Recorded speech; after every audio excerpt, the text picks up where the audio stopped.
ओम शांति। आज प्यारे मीठे बाबा की मुरली मंथन की डेट है 13 नवंबर 2024। तो आज बाबा फिर से हमें बाबा और वर्षे को पक्का कराने के लिए कह रहे हैं, और हम आत्मा भाई भाई हैं।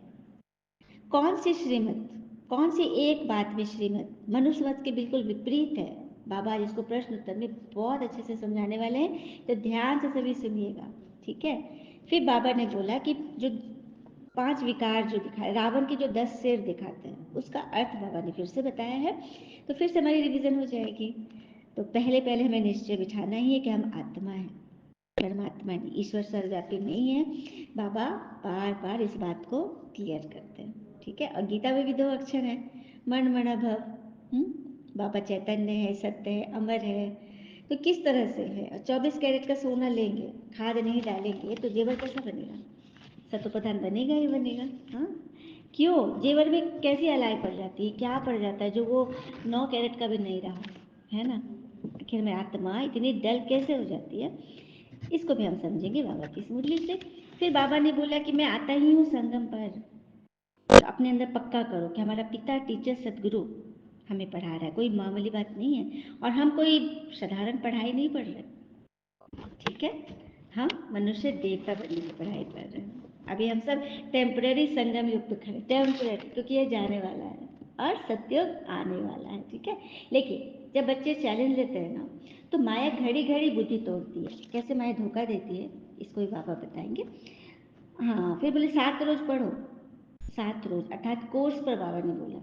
कोर्स अर्थात वो विशेष बातें जो संक्षिप्त में बताई जाती है कि भगवान इसी संस्था में क्यों आते हैं, क्या उनका प्रोजेक्ट है, किस तरह से वो ब्रह्मा मुख से ज्ञान सुना रहे, ये ज्ञान मुरली क्या है, लेखरा दादा का पहला जीवन क्या था, ये सब आपको कोर्स में बताया जाएगा। तो सब कुछ आप समझ लेंगे ना, तो फिर ये मंथन सुनना आपके लिए बड़ा एकदम क्या हो जाएगा, एकदम आसान सा। मतलब होता है ना, मुंह में रसगुल्ला, मतलब कि ऐसा लगेगा ना, मीठा लगेगा और सब कुछ आपको समझ में आएगा।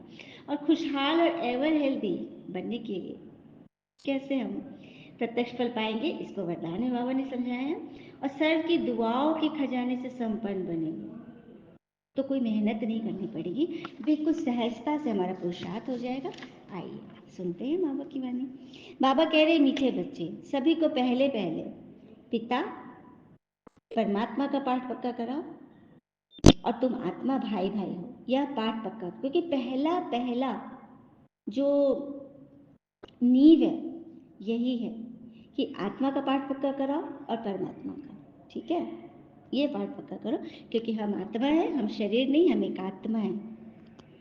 आत्मा ही तो बोल रही है ना।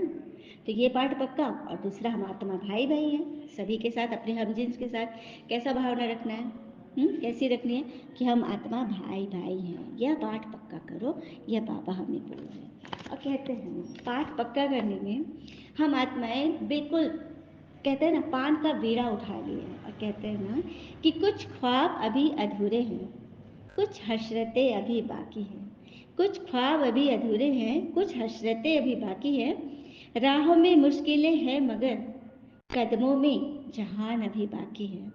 हौसलों की उड़ान कम न होगी, हौसलों की उड़ान कम न होगी, क्योंकि सपनों का आसमान अभी बाकी है। थक कर कैसे बैठ जाऊं, थक कर कैसे बैठ जाऊं, कि मेरे मैं आत्मा और परमात्मा की कहानी अभी बाकी है। क्या बात है, दाद देनी होगी ना, तो बजाइए ताली कमेंट में। चलिए, प्रश्न है आज का, किस एक बात में श्रीमत मनुष्य मत के बिल्कुल ही विपरीत है? किस एक बात में श्रीमत मनुष्य मत के बिल्कुल ही विपरीत है? कौन सी ऐसी बात है जो श्रीमत में, कौन सी ऐसी बात है जो मनुष्य मत से बिल्कुल विपरीत है? तो मनुष्य मत कहती है कि हम मोक्ष में चले जाएंगे, हमें मुक्ति मिल जाएगी। ये शास्त्रों की मत है मनुष्य, क्योंकि शास्त्र लिखा किसने? मनुष्य ने लिखा। ऋषि महात्मा क्या थे? भले तपस्वी थे, बहुत पवित्र थे, लेकिन थे तो मनुष्य, परमात्मा नहीं थे। बात को समझिएगा। श्रीमत कहती है यह ड्रामा अनादि अविनाशी है। मनुष्य कहते हैं कि हम मोक्ष में चले जाएंगे, और श्रीमत कहती है ड्रामा तो अनादि अविनाशी है। मोक्ष किसी को मिल नहीं सकता, क्योंकि ड्रामा रुकता ही नहीं है, चलते रहता है, सुने सुने चल ही रहा है, चक्र फिर रहा है। मोक्ष किसी को नहीं मिलता। भले कोई कहे यह पाठ बजाना हमको पसंद नहीं है, ओहो, काफ़ी सारे लोग जब अच्छा चीज़ मिलता है ना तो हाँ बहुत अच्छा जीवन है, जहाँ कुछ कष्ट आया बस हे भगवान उठा ले, तुरंत में बोलना शुरू, उठा ले। ठीक है, तो उठाते उठाते नहीं है बाबा, आप धरती पर आए हो ना तो पूरा पूरा हिसाब लेंगे, पूरा काम करवाएंगे आपसे, जन्म भाई जन्म देते जाएंगे। ठीक है, लेकिन मोक्ष नहीं मिलेगा। क्यों नहीं मिलेगा? क्योंकि घर का रास्ता किसी को मालूम ही नहीं है। परमात्मा आएंगे नीचे तब तो ले जाएंगे ना महाकाल के रूप में सभी आत्माओं को एक साथ। तो ये कहने से नहीं छुटकारा मिलेगा कि अरे हम अब जीवन में आए ही नहीं, ऊपर ही रहे आराम से। नहीं, आना तो है, सबको आना है, ड्रामा करा लेगी सब कुछ, इसमें कोई कुछ नहीं कर सकता। पाठ बजाए तो आना ही है, श्रीमत ही हमें श्रेष्ठ बनाती है। मनुष्य मत तो अनेक प्रकार के, अब समझ में आ गया मनुष्य मत क्या कहती है? मोक्ष मिल जाएगा, हम पाठ बजाना पसंद है, मुँह पर ही रहेंगे। और श्रीमत कहती है ड्रामा में तो सब कुछ ढूंढ है, मोक्ष किसी को मिलता ही नहीं है। तो है ना एकदम विपरीत। ओम शांति। अभी ये तो बच्चे जानते हैं ना कि हम बाबा के सामने बैठे हैं, बाबा भी जानते हैं बच्चे हमारे सामने बैठे। अब मैं आत्मा मंथन कर रही हूँ, किसके सामने? बाबा के सामने। ठीक है, और आप सब भी सुन रहे हो तो बाबा के सामने। ठीक है, आप दोनों को आमने सामने। ये भी तुम बच्चे जानते हो कि बाबा हमें शिक्षा देते हैं जो फिर औरों को देनी है, कसरतें बाकी है ना। पहले पहले तो बाबा का ही परिचय देना है, क्योंकि सभी पिता को और बाबा की शिक्षा को तो भूल गए हैं। अभी जो बाबा पढ़ाते हैं यह पढ़ाई फिर 5000 वर्ष के बाद मिलेगी, यह ज्ञान और कोई को है ही नहीं। अच्छा, परमात्मा का ज्ञान किसी आत्मा को हो सकता है? परमात्मा के दिमाग में क्या चल रहा है उनके मन में, ये कोई आत्मा मनुष्य समझ सकता है क्या? नहीं ना। हम आज मनुष्य मनुष्य के अंदर को नहीं समझ रहे, हम परमात्मा को समझ जाएंगे, इतने काबिल है क्या? नहीं हो सकता। इसलिए परमात्मा के अंदर जो ज्ञान है वो किसी के पास नहीं है। इसलिए शास्त्रों में भी वो बातें नहीं लिखी है जो भगवान आके बोल रहे हैं कि कल्प की आयु 5000 वर्ष है, मैं सर्वव्यापी नहीं हूँ, मैं कल्प के अंत में आता हूँ, पतित से पावन है, तुम लोग को मनुष्य देवता बना देता हूँ, तुम्हें मोक्ष नहीं मिल सकता। कितनी सारी बातें जो कि शास्त्रों के बिल्कुल विपरीत है, लेकिन ये बोल कौन रहा है? स्वयं भगवान। भगवान के शास्त्र उठा कर नहीं सुनाते, कोई पुस्तक नहीं लेते हाथ में। ठीक है, तो है ना एकदम अनोखा अद्भुत अनसुना ज्ञान। और भगवान आए ही हमको नई दुनिया में ले जाने के लिए, जिसको स्वर्ग कहा जाता है। परंतु अभी हम सब भाई पतित हैं, एक भी पावन नहीं, तभी तो पतितों को पावन बनाने के लिए भगवान को आना पड़ा है। और रावण का अर्थ है, किस दुनिया में भगवान आते हैं? पतित विकारी रावण की दुनिया में। कभी बाबा ने बोला था ना, ये रावण का क्या है? पराया घर, ये रावण का पराया वतन है। रावण का है, हमारा नहीं है, क्योंकि हम उसके कर्जदार है, रावण की चीजें ले लिए, क्रोध लोभ मोह अहंकार, और उसी पे पल रहे हैं, चल रहे हैं। ठीक है, तो उसको लौटाओ ना, तब तो वो छूटेगा हमसे। तो रावण का अर्थ ही है 5 विकार स्त्री में, 5 विकार पुरुष में, ये जो 10 सिर है ना उसका यही अर्थ है। बाबा कितना सिंपल रीति हमें समझा देते हैं, सभी समझ रहे हो ना?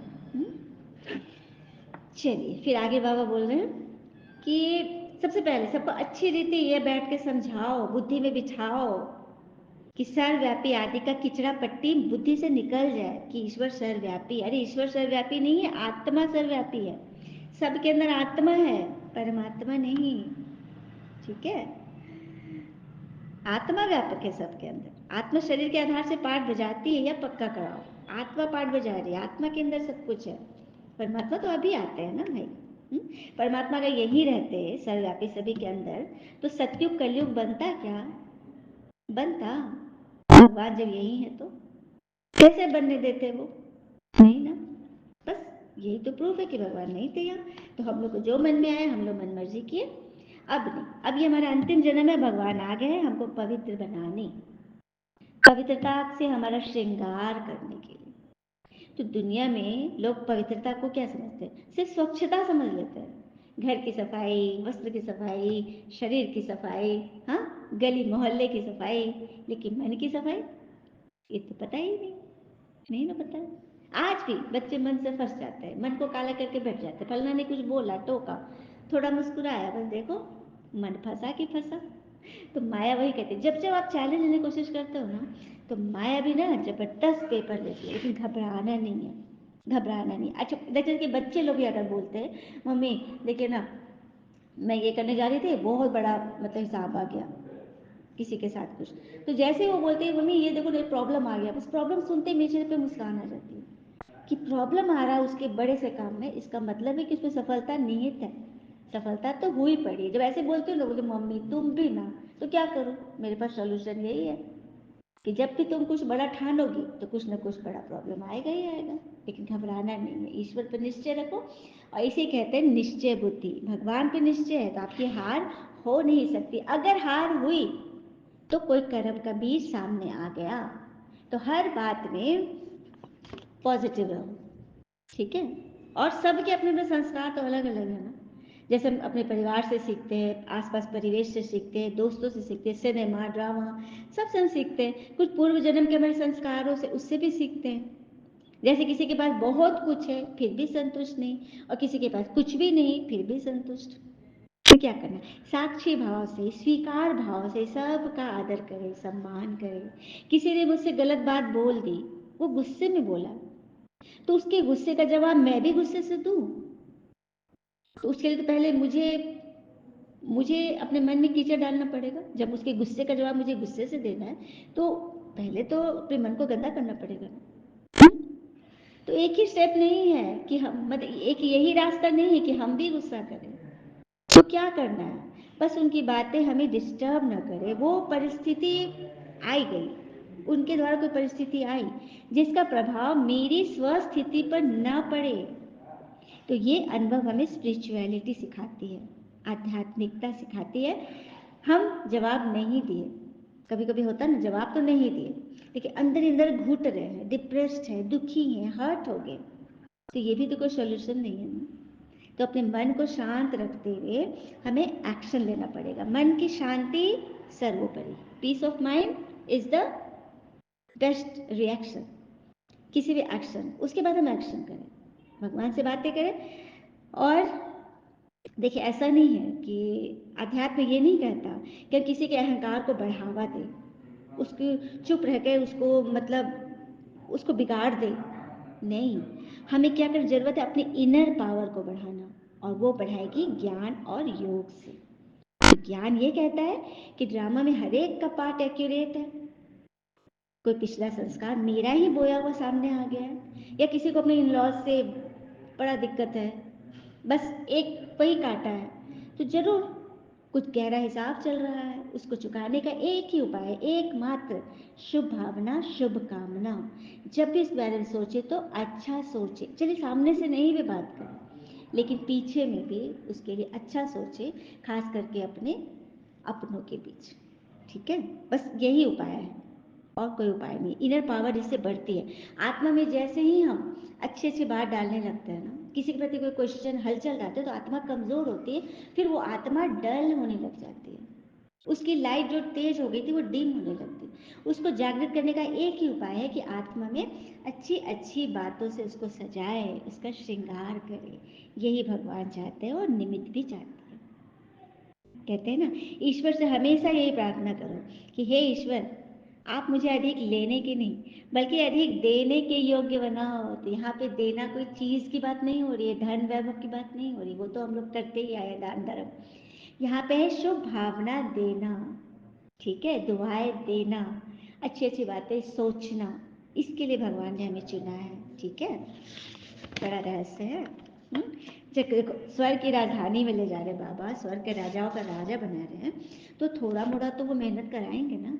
लेकिन इसमें कोई विशेष बाहुबल की तो जरूरत नहीं है, बस मनोबल की जरूरत है। और जब चलाने वाला तो मार्गदर्शक आपके साथ है, हर घड़ी वो आपके लिए ही सोच रहा है। आपको कितना, आपके लिए कितना वो, क्या बोलूं, मतलब कि दुआएं भी तो भरपार है ही, लेकिन बस हो जाए काम, ठीक है, इसी ताक में रहता है, ठीक है। चलिए आगे बाबा कह रहे हैं, श्री कृष्ण का शरीर किनका है? ये जो ब्रह्मा पिता है ना, लेखराज दादा, वही है श्री कृष्ण का 84वां जन्म। श्री कृष्ण का पहला जन्म है सत्युग में, और लास्ट जन्म कलयुग का लास्ट जन्म, जब बूढ़े तन हो जाते हैं ना, 60 वर्ष की अवस्था होती है, वही है श्री कृष्ण का 84वां लास्ट जन्म, जिनके तन में भगवान आते हैं। बाबा कह रहे हैं, मैं आता ही हूँ इस भाग्यशाली रथ में सभी को पावन दुनिया में ले जाने के लिए, ठीक है।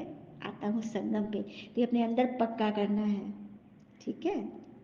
और जहाँ भी कोर्स के लिंक वगैरह चले तो उसको जरूर ज्वाइन कीजिए, क्योंकि आपकी बात आप मनुष्य को नहीं ज्वाइन कर रही हैं, आप भगवान को ज्वाइन कर रही हैं। भगवान आपको देखेंगे कि आपके अंदर कितनी लगन है, वो देना चाह रहा है लेकिन आप इसमें जा ही नहीं रहे हो, समझ ही नहीं रहे हो। ठीक है, तो भगवान क्या करेंगे। ठीक है, फिर बाबा कहते हैं तुम्हारी बुद्धि अब नई दुनिया में जानी चाहिए। उठते बैठते यही बुद्धि में रहे कि हम पढ़ाई कर रहे हैं, बाबा हमको पढ़ाते हैं। स्टूडेंट को ये याद रहना चाहिए ना, फिर भी यह याद नंबर व पुरुषार्थ अनुसार रहती है। याद है स्टूडेंट को लेकिन नंबर वार है, रैंकिंग है, किसी की ऊंची किसी की नीची, किसी की मोटी किसी की पतली, ऐसी याद लोग करते हैं बच्चे। एक समान तो याद है ही नहीं किसी की। एक बाबा के सिवा कोई तरह बुद्धि न जाए, बाबा को याद नहीं करेंगे तो पाप कैसे कटेंगे। माया घड़ी घड़ी तुम्हारा बुद्धि योग तोड़ देगी, माया बहुत धोखा देती है। बाबा मिसाल देते हैं ना, भक्ति मार्ग में भी लक्ष्मी की बहुत पूजा करते थे, लेकिन चित्र देखा ना, लक्ष्मी जी पाँव दबा रही है नारायण के, तो उन्होंने चित्र बदल दिया। जब भक्ति मार्ग में थे, जब बाबा नहीं मिले थे उनके तन में, तब की बात है, उन्होंने तुरंत फोटो को बदले। उनको नहीं अच्छा लगता है कि महारानी है स्वर की, धन की देवी है, वो क्यों पाँव दबाएगा, और विष्णु जी का क्या पाँव दुखेगा। ये तो चित्र पता क्यों बना दिए, इसलिए बना दिए ना कि जब देखेंगे कि जब देवी हो के भी युगल के पाँव दबा रहे पति परमेश्वर की, तो साधारण स्त्री को तो करना ही चाहिए ये। अच्छा, फोटो बनाया होगा किसने, किसी लेडी तो नहीं बनाई होगी, किसी महिला स्त्री तो नहीं बनाई होगी, कोई पुरुष ही बनाया होगा ना। आज देखिए जितने भी पूजा पाठ है भक्ति के, जितने कर्म कानुष्ठान सारे करती हैं, व्रत जब है ना महिलाएं करती हैं, पति के लिए, बच्चे के लिए, भाई के लिए। हाँ, लेकिन पति के नाम पे तो कोई व्रत नहीं है, तो किसने बनाया ये नियम, पुरुषों ने ना। बस यही तो बात है। इसलिए तो भगवान ने ज्ञान का कलश ही माताओं को दे दिया, सब कुछ माता के हवाले कर दिया, सारा कारोबार संभालो, पूरा पूरा 100% निश्चय भगवान को हो गया माताओं पर, तो उनके निश्चय की लाज रखनी है ना। अच्छा, मीठे मीठे बच्चे प्रति भगवान की नमस्ते, हम बच्चों की भी प्यारे बाबा को नमस्ते। धारणा के लिए मुख्य सार, पहले पॉइंट, बुद्धि में सदा याद रहे कि अभी हम थोड़े समय के लिए संगम युग में बैठे हैं, पुरानी दुनिया विनाश होनी है, हम नई दुनिया में ट्रांसफर होंगे, इसीलिए इससे बुद्धि योग निकाल देना है। दूसरी पर, सभी आत्माओं को पिता का परिचय दे कर्म अकर्म विकर्म की गुही गति सुनानी है। पहले परमात्मा का पाठ पक्का, आत्मा का पाठ पक्का, यह पाठ पक्का कराना है। तो भगवान का परिचय देना है, कर्म कर्म विकर्म की गति सुनानी। कर्म अर्थात जो भी हम कर्म कर रहे हैं वो हमारा कर्म है, जैसे पलक झपकना भी एक कर्म है, नींद लेना भी एक कर्म है, नेचुरल कर्म। विकर्म है विकार युक्त कर्म, क्रोध लोभ मोह अहंकार ईर्ष्या चिड़चिड़पन आलस्य अलबेलापन, अनदेखी करना, नहीं सुनना, मतलब कि मूड स्विंग करना, जितने सारे हैं ना इसके लर्ज है, वो सब हमारे विकर्म जमा कर दो। अकर्म है जिस कर्म का कोई हिसाब किताब कोई लेखा जोखा नहीं, वो होता है सत्युग त्रेता में। सत्युग में हमने आम फल खाया, खा लिया, काम खत्म। वहाँ कोई वही खाता ही नहीं है, कोई वही खाता नहीं कि हमारा पुण्य और पाप लिखा जा रहा है, वहाँ तो बस सत्कर्म है, मौज मस्ती करना है। ठीक है, तो चलना है इसी दुनिया में। वरदान है, श्रेष्ठ प्राप्तियों के प्रत्यक्ष फल द्वारा सदा खुशहाल रहने वाले एवर हेल्दी भव। श्रेष्ठ प्राप्तियों के प्रत्यक्ष फल द्वारा सदा खुशहाल रहने वाले एवर हेल्दी भव। सुंदर सा गीत याद आ रहा है, सुनाओ। खुशियों से भर दे जिंदगी हमारी, आपकी बलिहारी, प्रभु आपकी बलिहारी,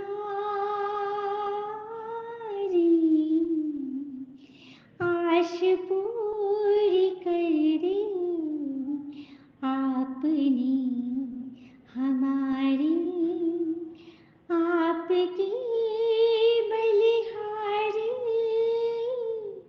प्रभु आपकी बलिहारी।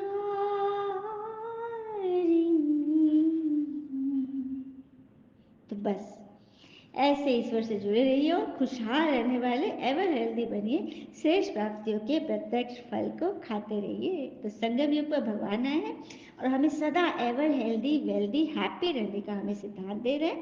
तो बस लेते जाइए, खाते जाइए और खिलाते जाइए।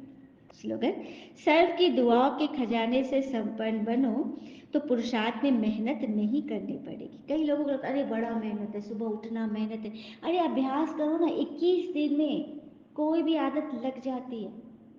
करके तो देखो, सुबह उठो 4 बजे 5 बजे ब्रह्म मुहूर्त में, भक्ति के लोग भी तो उठते हैं ना।